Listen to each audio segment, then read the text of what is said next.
Chers amis, nous nous retrouvons aujourd'hui pour une nouvelle émission, va-t-on dire, un nouveau programme, une nouvelle étude.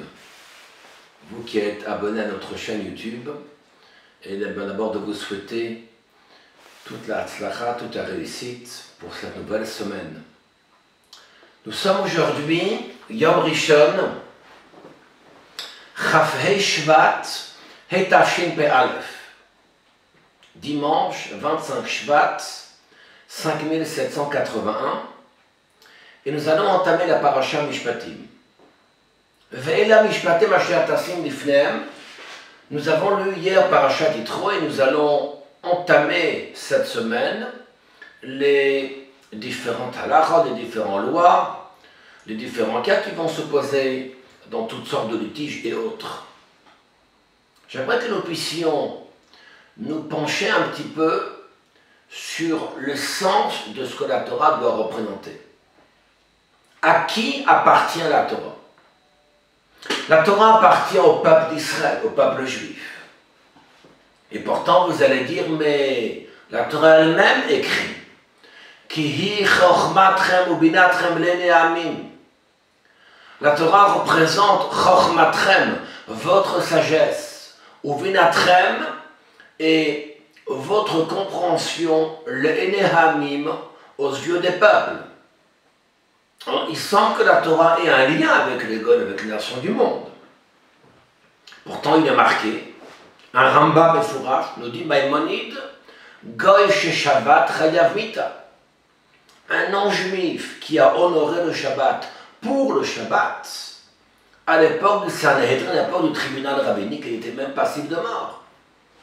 Imaginez un petit peu la gravité, à ce que la Torah nous dit que celui qui est incirconcis, donc même non-juif, n'a pas le droit de pouvoir honorer le Shabbat pour le Shabbat même. Il est marqué même qu'une personne qui se convertit, un guerre, tant qu'il n'est pas juif, il ne peut pas observer le Shabbat, il doit profaner le Shabbat, faire ne serait-ce une profanation.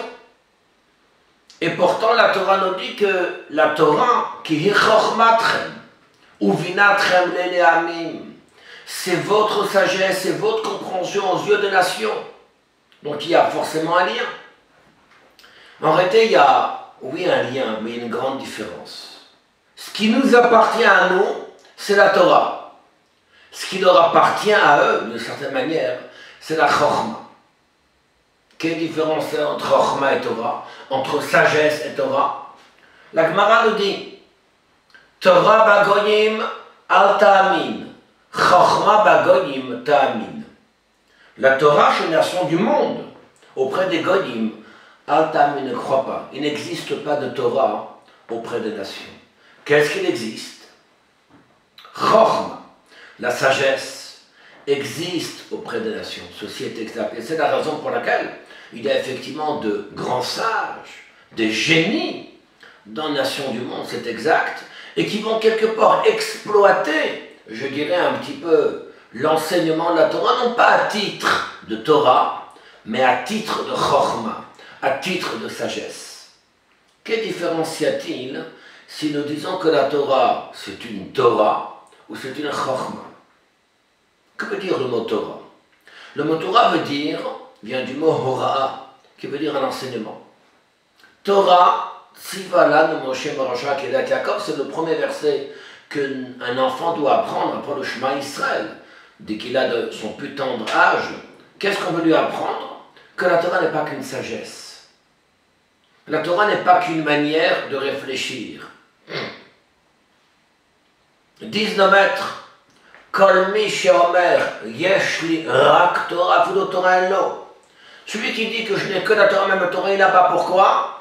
Parce que la Torah n'est pas qu'un pilpoul. Je vais commencer à discuter, bien sûr, sur une suiva de Gemara, traiter un traité de Talmud, apprendre un Maharamsh, apprendre un Marsha, étudier une halakha, etc., etc. Mais je ne suis pas imprégné de cette Torah. Cette Torah, finalement, ne m'oblige en rien. Je n'ai pas une ligne de conduite. Je peux étudier, donner un shiur de Gemara qui va durer 4 heures et me comporter exactement à l'inverse de ce que la Torah me demande. D'ailleurs, lorsque nous parlons de Chochma, pourquoi a-t-il eu autant de détracteurs sur la Torah, juifs et non-juifs. Pourquoi? Parce que le fait d'admettre que la Torah n'est pas qu'une science, mais la Torah c'est la chokhma de Dieu, la sagesse de Dieu.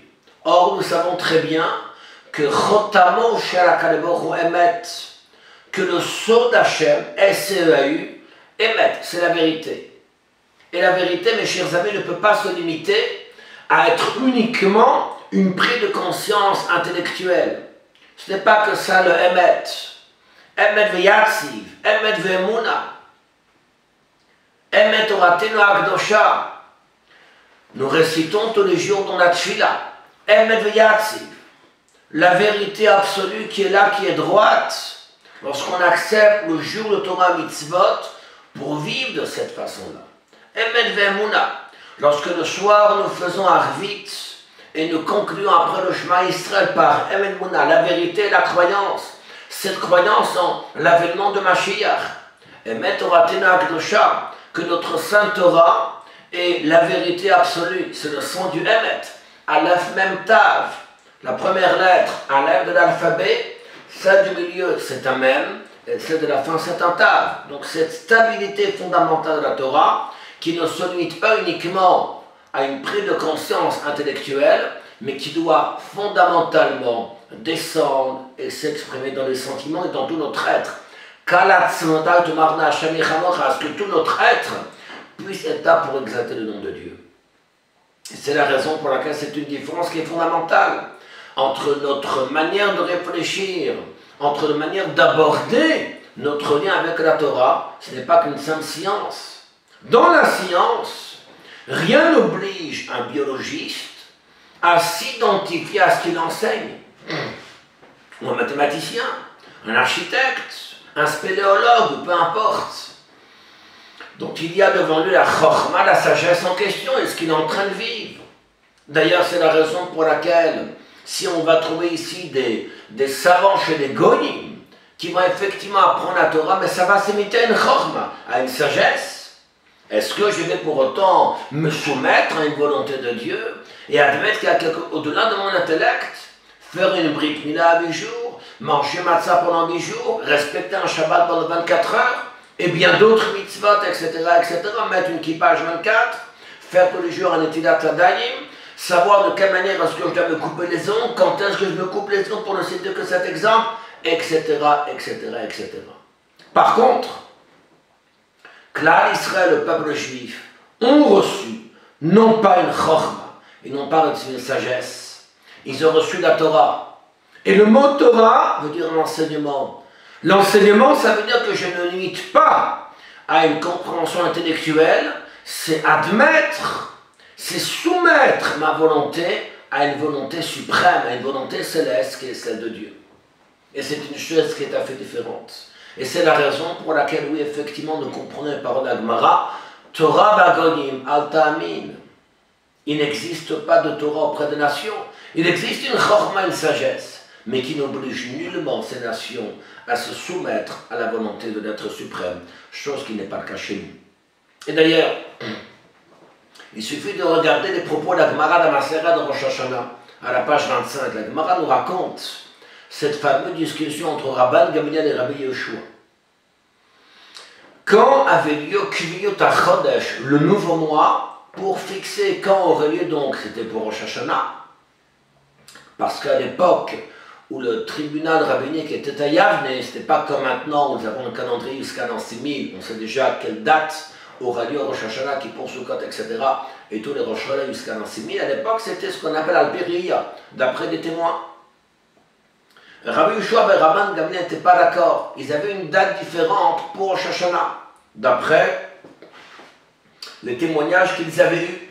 Et par conséquent, la date de Yom Kippour ne serait pas la même. Qui était le Hav Betin, qui était le maître de la génération? C'était Rabban Gamliel. La Cha était comme Rabban Gamliel.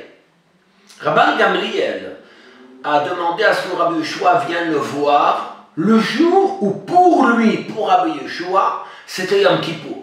Alors que pour Rabban Gamliel, c'était que le lendemain Kippour.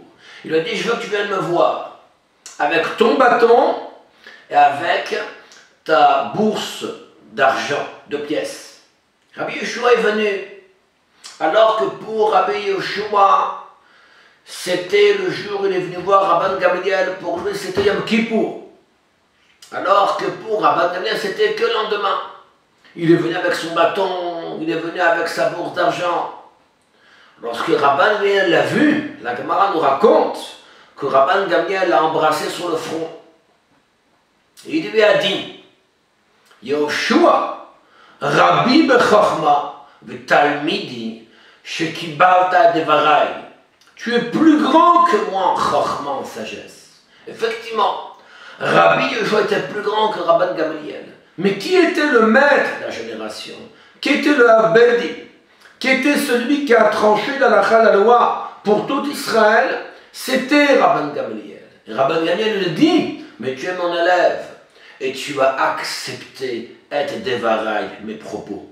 Et là, nous voyons une chose qui est toute la révérence, toute la splendeur, tout l'éclat du judaïsme, qui ne se limite pas à une simple chokhma, une sagesse, mais qui est fondamentalement une manière de vivre, une manière de se soumettre à l'être suprême, une manière de comprendre qu'il y a peut-être une dimension supérieure à la chokhma, à la sagesse. Et lorsqu'une personne constate ou voit, elle a peut-être un bon raisonnement, ceci est exact, mais lorsqu'il y a ici une parole qui a été fixée par le maître de la génération, il sait alors se soumettre aux paroles du maître, aux paroles du Beddin, aux paroles du président tribunal rabbinique qui était le Rabban Gamliel.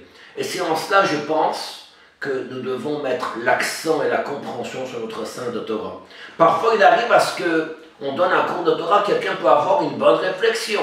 Ceci est exact, tu as dit en Dvar Chokhma, une parole extraordinaire. Mais si cette parole est contredite par d'autres maîtres, parce qu'il te manque certains éléments, parce que tu n'as pas devant toi la compréhension profonde de tout le texte, eh bien tu vas savoir mettre de côté cette parole aussi intellectuelle et grande devant ici, eh bien les paroles de nos prédécesseurs qui, eux, ne se limitaient pas à la compréhension intellectuelle, mais qui ont écrit leurs commentaires Alpi Roach HaKodesh, une inspiration divine qui par conséquent donne une dimension tout à fait autre. Alors faisons en sorte, nous aussi, alors que nous venons de recevoir la Torah dans cette parasha Yitro, d'être les vecteurs, non pas de la chokhma, non pas de la sagesse de la Torah, mais de l'enseignement de la Torah, qui fera de nous d'excellents juifs, non seulement dans l'étude, la pratique des mitzvot, dans l'amour du prochain, jusqu'à Mashiach. À très bientôt.